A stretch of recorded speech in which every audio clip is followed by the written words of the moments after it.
Hello everyone, myself Archana Sharma, teacher of Shivaji Group of Institution. Today I am going to explain lesson 1 और भी दूं Hindi literature of class 7। बच्चों, आज मैं आपको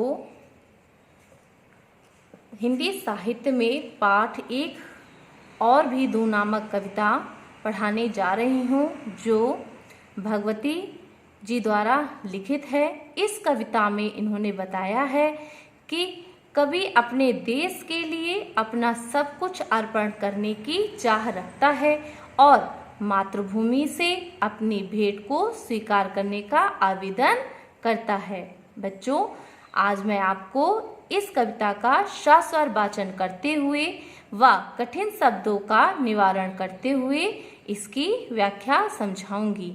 पैराग्राफ पहला है, मन समर्पित तन समर्पित और यह जीवन समर्पित, चाहता हूँ देश की धरती तुझे कुछ और भी दूं। यहाँ पर समर्पित का अर्थ है अर्पण कर देना। तो कवि कह रहा है कि मेरा मन धरती माँ के चरणों में समर्पित है, मेरा तन समर्पित है और जो ये मेरा जीवन है इसका एक एक क्षण एक एक पल मातृभूमि के लिए समर्पित है। चाहता हूँ देश की धरती तुझे कुछ और भी दूं। कवि चाह रहा है कि अपना सर्व कुछ समर्पित करने के बाद भी मेरे हृदय में ऐसी इच्छा है कि हे माँ, मैं आपको कुछ और भी समर्पित करूं। माँ, तुम्हारा ऋण बहुत है, मैं अकिंचन, किंतु इतना कर रहा फिर भी निवेदन। यहाँ पर ऋण का अर्थ होता है कर्ज और अकिंचन का अर्थ होता है अति निर्धन, निवेदन का अर्थ है प्रार्थना। तो कवि क्या कह रहा है कि माँ, आपका मेरे ऊपर कर्ज बहुत है और मैं निर्धन हूँ, किंतु इतना कर रहा फिर भी निवेदन, अर्थात मैं निर्धन होने के बाद भी आपसे आग्रह कर रहा हूँ कि थाल में लाऊं सजाकर भाल, जब भी कर दया स्वीकार लेना वह समर्पण।